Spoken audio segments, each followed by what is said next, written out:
ওই দিনে তোমাকে আমাকে উঠাবে, ওই দিনে তোমার আমার হিসাবটা নেওয়া হবে। যে দিনটা সূরা জুমা আল্লাহ পাক জানাচ্ছে 68 নম্বর আয়াতে, সুম্মা নুফিকা উখরা ফাইযা হুম কিয়ামুন ইয়ানজিরুন, ওটা হলো ময়দানে মাশর। ওই দিনেতে আল্লাহ পাক তোমাকে আমাকে উঠাবে, ওই দিনেতে আল্লাহ পাক তোমার আমার কাছ থেকে হিসাবটা নেবে। ওরে আমার বান্দারে, হাত দিয়েছিলাম আমি, এই হাত দিয়ে আমার জন্য কি করেছি বল?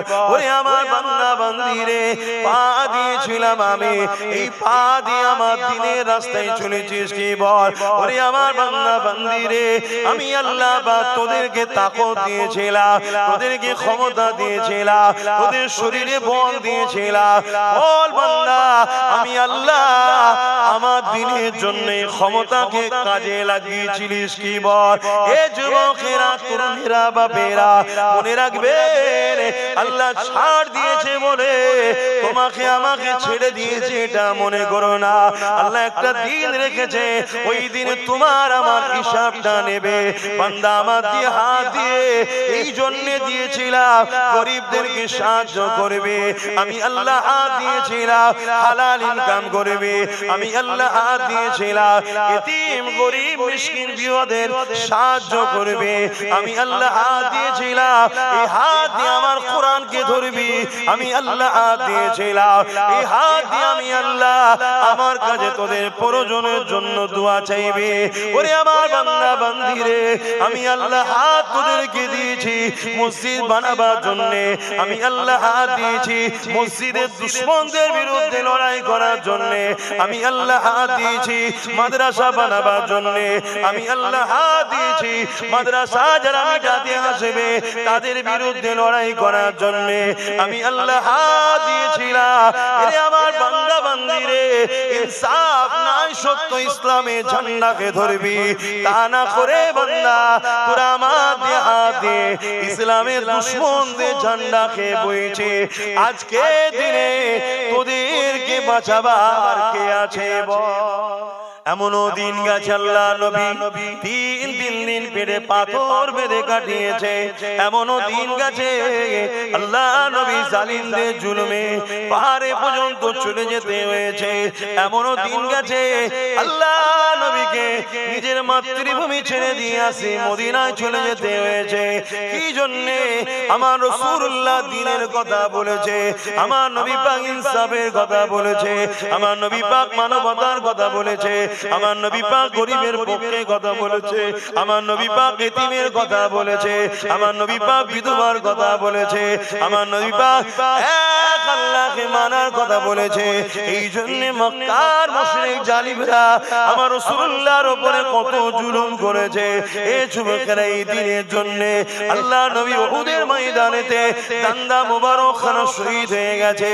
এ উম্মতে মুহাম্মাদি, তোমার মধ্যে যদি রাসূলুল্লাহর প্রেম থাকে তবেই তো তুমি ঈমানদার, তবেই তো তুমি জান্নাতি। তোমার মধ্যে যারা পরিমাণ যদি নবীর প্রেম থাকে একবার বুকে হাত দিয়ে বলো, এই দিনের জন্য আল্লাহ নবীর দান্দা মুবারক শহীদ হয়ে রাসূলুল্লাহ চেহারা রক্তাক্ত হয়ে গেছে। একবার বলো, তোমার রাসূলুল্লাহ এই দিনের জন্য তাইফের জমিনে মার খেয়ে কেন চৈতন্য হয়ে রক্তাক্ত হয়ে পড়েছিল। একবারও কি তোমার দিলে ব্যথা হয় না? একবারও কি তোমার মন সাড়া দেয় না? একবারও কি তোমার দিল কাঁদে না? আরে আমার রাসূলুল্লাহ এই দিনের জন্য কত কষ্ট করেছে। আমি সেই নবীর উম্মত হয়ে দিনে যদি উপকার করতে নাও পারি, দিনে যেন ক্ষতি না হয়ে যায় আমার দ্বারা, এটা একবার ভাবা দরকার। উম্মত হিসাবে তোমার আমার আছে না নাই? মুসলমান ঘরে ছেলে মেয়েরা, তরুণেরা, বাপেরা, এ না জওয়ানেরা আল্লাহ নবীকে কতটা ভালোবেসেছে তিনাদের দিকে শিক্ষা নার। মুহাব্বত কাকে বলে? এ না জওয়ানেরা আল্লাহ নবী সাহাবী হযরত খুবাইব রাদিয়াল্লাহু তাআলা হুজুরকে খ্রিস্টান বাদশারা বন্দী করলো।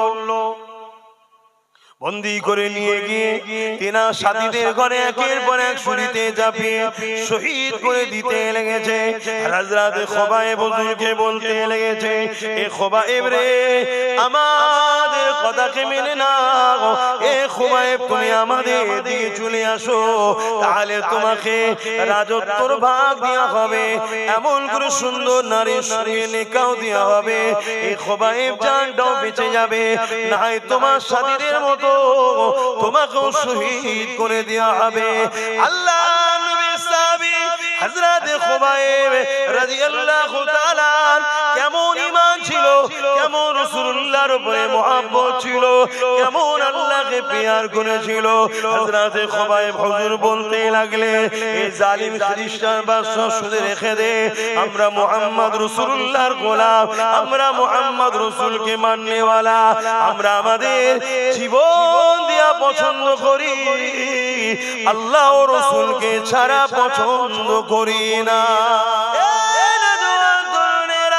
আল্লাহ তোমাকে আমাকে এই জমিনের উপরে পাঠিয়েছে খলিফা করে প্রতিনিধিত্ব করার জন্য।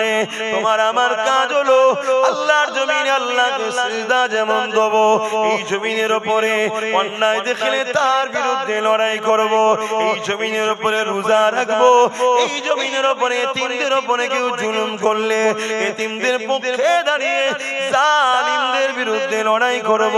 তোমার আমার কাজ হলো মালদা যদি আল্লাহ করে কাবা শরীফে গিয়ে যেমন হাজির হয়ে আসবো, তেমনই ঠিক এই জমিনের উপরে নারীদের উপরে কেউ জুলুম করলে তাদের বিরুদ্ধে লড়াই করে নারীদেরকে আজাদ করে দেব।